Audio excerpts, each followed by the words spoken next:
We're 90 days before an election. The FBI sent agents to the home of a former president, the leading contender to be the nominee for 2024, and I want to know why. I said two things. Nobody's above the law, but the law needs to be above politics. So if you're a Republican conservative and you hear the FBI is going after Trump again, it sounds alarm bells. This is the same organization that obtained warrants against Carter Page in the Russian investigation that were so flawed the court rebuked the Department of Justice. This is the same FBI that had agents in charge of investigations of Trump that ignored every exculpatory matter and assumed the worst. The question is, was this necessary? Did they work with the Trump family and organization in a fashion to avoid having to do the raid? I don't know, but here's what I do know. I know doing this 90 days before an election reeks of politics. I know this is a dangerous precedent to set. And at the end of the day, there's a tremendous burden on the Department of Justice, in my view, to explain their actions, and I hope they will. I talked to the president just about an hour ago with Henry. The one thing I can tell you is that I believed he was going to run before. I'm stronger in my belief now. Every Republican I've talked to, my phone has been lit up. What the hell are these people doing? Can you imagine if the roles were reversed here? This happened in the Trump world against a prominent Democrat. So the bottom line here is there's a lot of accountability to be had in the past. The person who altered the warrant application, the lawyer, received a 1-year probationary sentence, is back to practicing law. So yeah, I'm very worried that the politics of the past may have risen their head again, but time will tell. I would say that you don't do things before election unless you have to, and I want to know what led to this. I think every Republican believes that the FBI, when it comes to Trump and other organizations, have lost their mind. That the FBI protects us against child pornography, against terrorism, against crime. My problem is not with the FBI writ large, but I have lived through this. I have seen the Mueller investigation and their work product, and what I saw was a system trying to get somebody no matter what the evidence told them. I can promise you every stop sign that was there was ran in the Mueller investigation and Crossfire Hurricane, that the FBI analyst in charge of collecting information to prepare the warrant application is also in charge of the Hunter Biden investigation. So yeah, I'm concerned, I'm worried, and I think we need answers in an appropriate fashion. We're 90 days before a major election, and this seems to be unnerving, dangerous, ill-advised, and the country's divided enough, so I think we need some answers. We have institutions in this country, and there's a lack of faith in many of them for a reason. But here's what I would say. I would say that we need to go to the ballot box to take out our frustrations, that Republicans like myself, I supported the Mueller investigation. I actually introduced legislation with Democrats to make sure that special counsels couldn't be fired without cause, because I do believe in the idea of oversight and transparency, and nobody's above the law. Well, what did I learn from the Mueller investigation? The FBI, when it comes to Trump, has lost their way. This unending desire to destroy Trump and his family is frustrating. President Trump and I got started off kind of tough, but I admired him as president. I don't agree with everything he says or does. I've talked to him twice today, and I told him that, there's legal systems in this country, avail yourself of it, and time will tell as to what's going on.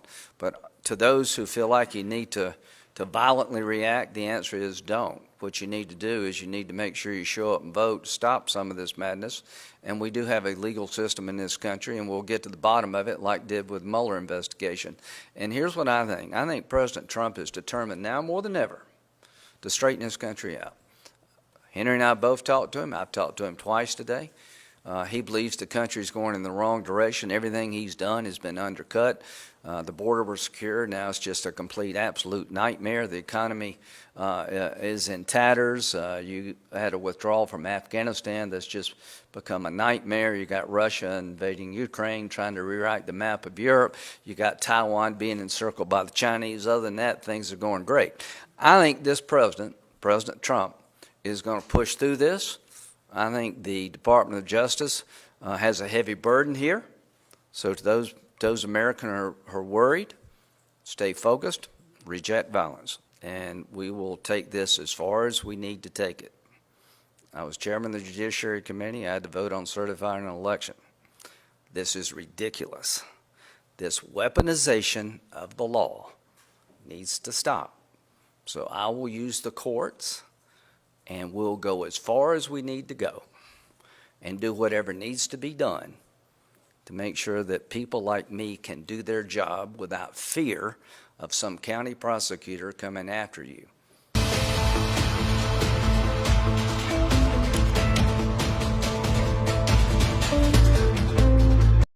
As we learn more about the details of the FBI search of Mar-a-Lago, Democrats are equally focused on a string of legislative victories they hope can bolster their chances in the months leading into the midterms. Now, the most recent being a CHIPS bill signed into law today by President Biden. It spends hundreds of billions of dollars to compete with China in building the semiconductors that power cars and smartphones and medical equipment and more. Senate Democrats are also celebrating the passage of another major bill that's been the source of a lot of drama and trading, what they call the Inflation Reduction Act. The House is expected to take it up Friday before the president can sign it.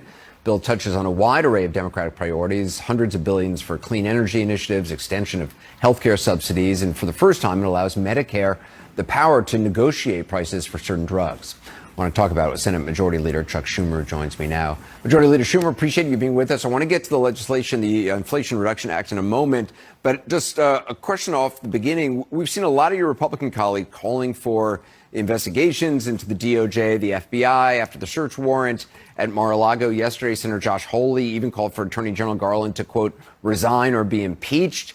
What do you make of the reaction of some of your fellow lawmakers? Look, I am not commenting until further information comes out. I think it's premature, and I think it's premature for everybody to comment. We don't exactly know what's there yet. On the Inflation Reduction Act, there's a lot in the bill, major initiatives intended to tackle drug pricing, climate, inflation. If it's passed through the House and onto the president's desk, what part of this bill do you think most Americans will notice first? What would actually have an effect on their lives immediately? Well, pretty soon, for instance, the price of drugs will be limited. Insulin for Medicare patients will go down to $35 a month. Right now, it's $600, $700, $800. So many millions of senior citizens and others can't afford the insulin, yet they desperately need it because so many have diabetes. And starting next year, early next year, no one will pay more than $2,000 for prescription drugs. So many people have these illnesses and they have these wonderful pills, but they cost $500 or $1,000 a pill and they don't know what to do. It will be now limited to $1,000 to $2,000 maximum payment. So those will take effect right away. But some of the energy changes are going to take effect quite soon, too. For instance, where the focus on clean energy will mean that your electric bill will go down around $1,000 by 2030. It means that appliances will cost a lot less than they have before. And immediately in 2023, the tax code will become fairer because a lot of the big corporations who paid no taxes will start paying them, and individuals will finally be audited. The Trump administration did a despicable thing. They basically didn't audit anybody who made over $1 million, and they said, if you made $40,000, we're going to audit you because there's fraud in the earned income tax credit. It was despicable. So we have put money in for more auditors and only for people who make above $400,000. So a lot of these loopholes that wealthy people use lawyers and accountants to get away with paying taxes, those are going to close. So there's a lot that's going to happen soon, and then some will happen later. The legislation is supposed to reduce U.S. carbon emissions, I think, by roughly 40% from 2005 levels by 2030. Where will the majority of those cuts come from? I mean, how will this bill actually enable those reductions? Yes. It's across the board, many different things. First, clean power will get incentives. If your electricity, which is about 30–40% your power of our carbon emissions, will become much more focused on clean power, water, solar, wind. That'll happen. Electric cars will become more available, and of course they're far less polluting than our present internal combustion engines. And there will be all kinds of programs that will reduce carbon going into the atmosphere for agriculture, for big industrial factories, and many things like that. So this is amazing. The original BBB bill, Anderson, called for 45% reduction. In this bill, which of course I had a compromise with Joe Manchin on, it still produces a 40% reduction, far and away the most significant thing we've done against global warming ever, by legions, by a whole lot. We've seen a lot of reporting about the red lines that Senators Manchin and Sinema had, the provisions that had to be taken out or changed before they could support the bill. Did you have any red lines during the negotiations? Were there any parts of this bill that had to be included, or Yes. you would lose the support of your caucus? Well, I think we had to have a program that aimed at making average people's lives better by reducing inflation and reducing their costs, by making drugs cost less. But also, even though Senator Manchin added some provisions into the bill that I don't like and many of us don't like, we had a North Star. 40% reduction of carbon into the atmosphere by 2030. And we stuck with all of those. So, you know, politics is the art of getting something done. Very easy to sit there and say, let's get nothing done. That's what Leader McConnell focuses on. He's proud of a legislative graveyard. I try to get things done, and it takes a lot of work. It takes tremendous persistence. You know, my father, who passed away in November, taught me something by example. If you persist when you're doing the right thing and keep at it and don't give up, he would call it God would reward you. The bottom line is that if you persist, you can get it done. Our caucus persisted. We reached many cul-de-sacs and dead ends, but we kept at it, and we got a great bill, one of the most significant pieces of legislation in decades. You've got the CHIPS and Science Act just signed by the president, the Inflation Reduction Act coming up in the House. The end of July polling put President Biden's approval ratings, as you know, near the lowest of his presidency. Do you think the Democrats have done what they need to do enough to convince voters you should remain in control of Congress? Yeah, we've been gaining over the last few weeks or the last few months, Anderson, because people are seeing the Republican Party as extreme.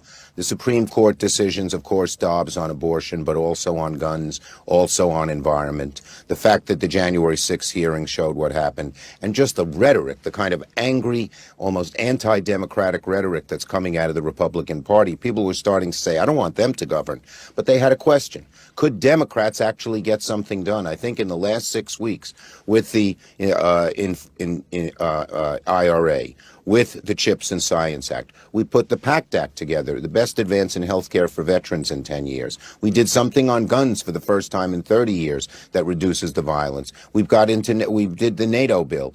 All of those things in 6 weeks was marvelous accomplishments on various different fronts. And the people are going to see Democrats can get something done, even with a 50-50 margin in a caucus that runs from Bernie Sanders to Joe Manchin. Not an easy job, but we did it. Majority Leader Schumer, I appreciate it. I'm sorry about the death of your father, and what a blessing to have had him in your life for so long. Thank you. I wish you the best. You. Up next. He's still here giving us guidance. Well. He's still here giving us guidance, Anderson. Well, we could all use some guidance.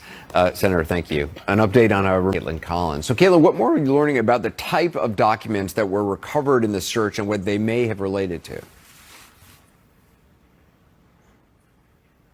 Sorry, can't get Caitlin yet. Pamela, you've been reporting on what triggered this search, namely concerns about what the former president had and had not already turned over to the federal government, the questions about the truthfulness of his representatives. What else do you know? Right. Remember, this investigation had been going on for more than a year. And in June, the FBI met with some of Donald Trump's representatives at Mar-a-Lago, saw the room where some of these additional documents were being held. a letter after saying it should be padlocked.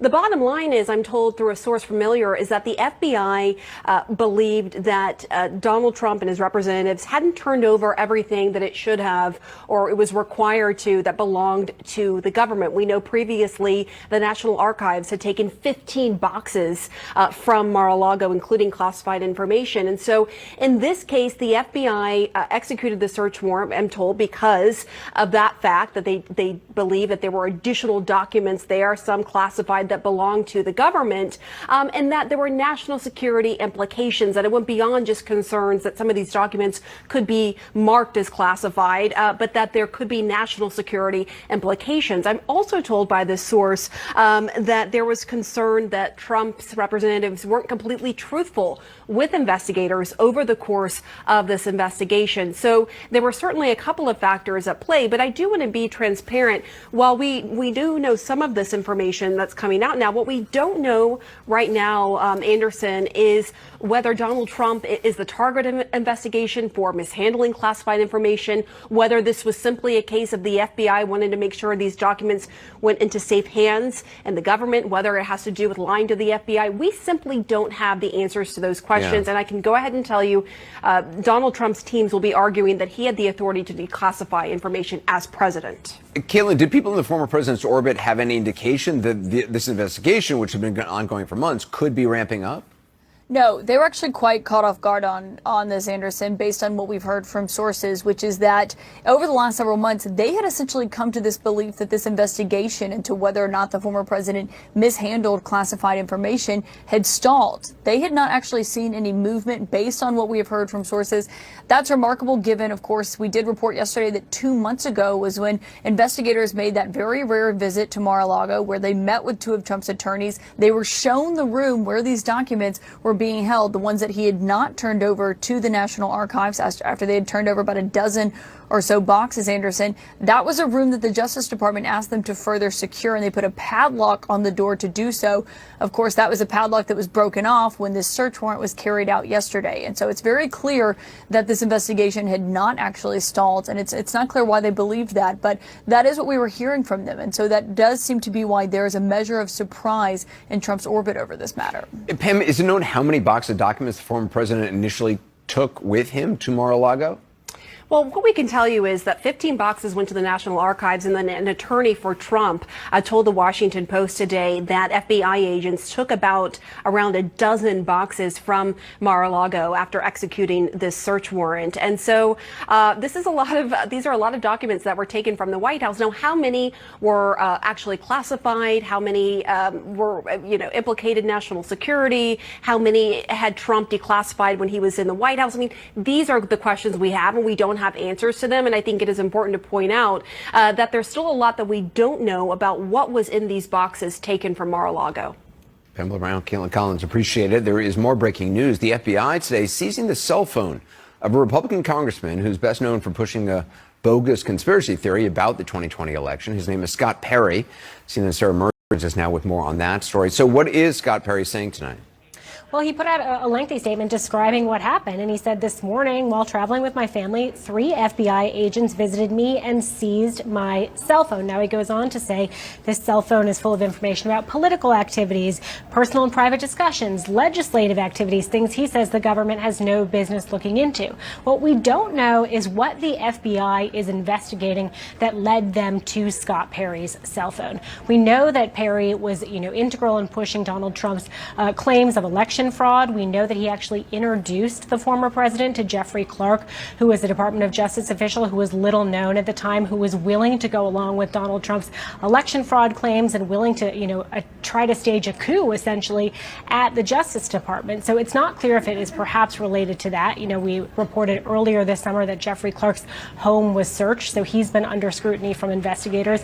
The other thing we don't know about what's going on with Scott Perry's phone is what investigators will be able to get from it. CNN previously reported that Perry had had a number of discussions with Mark Meadows, the former White House chief of staff, and in those discussions they used an encrypted messaging app. So we don't know if, those messages could still be on his phone. They used Signal, wasn't it? They use Signal, right. So we don't know if those could still be on Scott Perry's phone. And again, we don't know if that is what investigators were looking for or if it could be something else altogether. So there are still a lot of questions, but obviously a big deal that they're coming for a sitting congressman's cell phone. Yeah, Senator Murray, appreciate it. Thank you. I want to get perspective now on the legal and the political impacts of all these stories. Joining us tonight is CNN Chief National Correspondent and Inside Politics anchor John King, CNN legal analyst Elliot Williams, who served as Deputy Assistant Attorney General in the Obama administration, and CNN Chief Political Analyst Gloria Borger.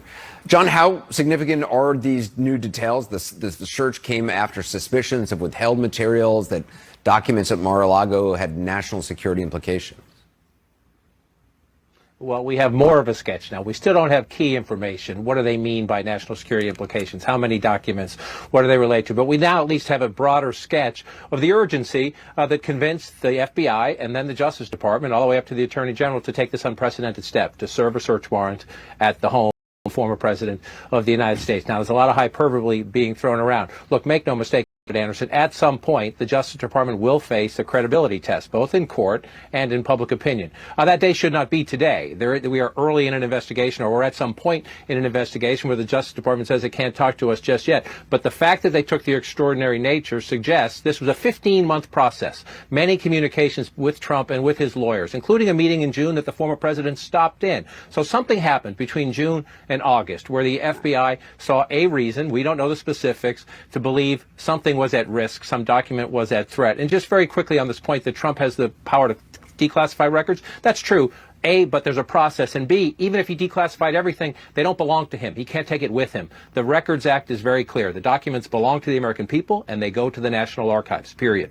Well, it's also remarkable, John King, I mean, based on his criticism of others over the years on, handling emails or alleged security violations.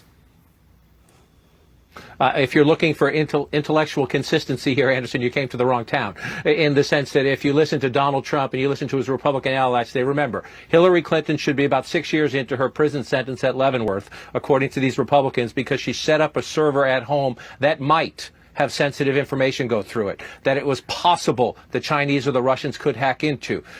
They raised that at the point. That was a judgment error by Secretary Clinton. I'm not here to defend Hillary Clinton's email server, but Donald Trump should be run for president of the United States again. Donald Trump is innocent. The Justice Department is overstretching. This is political use of the investigative powers. There is zero intellectual consistency in Trump's argument or that of his Republican allies at the moment. Elliot, from a legal perspective, what do these developments tell you? Yeah, I think the newest development today is this idea of people in Trump's orbit not being honest or candid or forthcoming with information when asked. Look, it is a crime to give a false statement to a law enforcement officer. That doesn't have to be under oath or sworn or when we're talking about perjury or something like that. If an agent is trying to find out where documents are and you lie to that agent, that is a crime. In addition to that, Anderson, of course, there's the raft of possible crimes that might be investigated here involving sort of mishandling or mutilating or tearing up documents and so on. So the newest thing today by far is this allegation of dishonesty. But again, all of these crimes that we're talking about possibly being investigated are incredibly serious. And reason for concern and alarm. And Gloria, I understand you have some new reporting about how the search could be pushing the former president to speed up a 2024 announcement. Right. A group of my colleagues and I are reporting this evening that some top Republicans who have spent an awful lot of time these past months trying to tell Donald Trump, don't declare for the presidency until after the midterm elections because they were worried he was going to be a divisive figure, are now changing their minds. And that even one top Republican has called him up, at least one, and said, I'm really thinking you ought to do it now. And the reason is that the Republican Party, it seems, has been so united with him, and they believe that there is another issue for them to talk about aside from the 2020 election, which was Donald Trump's favorite issue. But now this could become his issue, and he can portray himself as the victim, as the leader of people who feel victimized in this country and don't like the deep state, and that this would give their people more momentum than, in fact, the Democrats might have, say, because of the Roe Wade decision, or they're sick of Donald Trump. So Yeah. they're now changing their minds. John, there's new reporting from the New York Times tonight that you may not have seen yet, that the former president dismissed a push from some of his advisors today to fly back to Mar-a-Lago and immediately announce a new presidential campaign. Look, there's this calculation. A, do you take advantage of the outrage among your supporters to announce now? The midterm elections, Anderson, are 90 days away. So I think any speculation about how this could impact 2024, let alone 2022, is premature. 3 months ago, the Democrats were in a mess. Now the Democrats are in better shape. That's just this year. But the idea that Trump could play victim and use this to somehow block out rivals in 2024, that's the thinking of some of his people. That is because they play on the power of grievance, and now they believe they have a grievance. But we have no facts on the table. So that is their political calculation. If he announces he's running for president now, it changes how he can raise money. It changes how he can move around the country. So it gives him some benefits in claiming political grievance and claiming now I'm a candidate. The Justice Department shouldn't chase me down. Elliot can explain that the rules, that's not the way the rules work. But this has been an ongoing drama in Trump land. And so today it is he should rush home and announce, or he should rush it out before Labor Day. There'll be another story tomorrow, and eventually he'll say something, and that's when we'll start the clock. And, I mean, Elliot, is it accurate that the former president and his legal team would get a copy of the warrant, which he could release to the public? I mean, isn't the warrant required to list everything they anticipate finding, or can some of it be sealed? No. Only the warrant's actually just an administrative document that says that we believe that there's evidence of a crime here. It's got the signature on it. The good stuff, Anderson, that you're talking about is in the affidavits and applications for the warrant. Now, look, he gets an inventory of all of the materials that were seized from his property. If he really is saying that these are declassified or unimportant documents, or just, mementos from his trip to Finland or whatever, then certainly he can release that. He's going to have that information. But all of the documentation that really digs in as to what, I think what the public wants to see isn't going to be seen either until someone is charged with a crime or the basis for keeping it secret goes away and when an investigation is closed. Gloria, I mean, do you believe that this will have an impact on the midterms, or too soon to tell? I mean, we don't know what's come of this. I think it's really too soon to tell. Other than when you talk to Republicans who are saying, one Republican who's very close to Donald Trump said to me today, I have not seen the party this unified behind something in a long time. I mean, when do you see DeSantis and Pence on the same page defending Trump? And they believe that there is enough of a lead time that this could affect and could motivate Republican voters, which they've been kind of worried about, particularly if Donald Trump were to announce, because he's been so divisive. But it's early, as John was saying, and we're just going to have to wait and see how this plays out. Yeah. The advantage they have, of course, is that the Justice Department isn't going to say anything in return. Yeah. So they can punch and punch and punch, and it's very likely that the Justice Department will stay silent. Gloria Borger, John King, Elliot Williams, thank you. Next, a former federal judge who signed off on numerous search warrants during her time on bench joins us. The breaking news tonight, new reporting that yesterday's search of Mar-a-Lago was motivated by the belief that the former president or his team were holding on to government documents, which, according to our source on the story, had national security implications. As for the warrant itself, it pertained to the handling of classified documents, as well as the Presidential Records Act. Now, according to the source, there was also suspicion after months of discussion on the matter that the former president's representatives were not being completely truthful with investigators.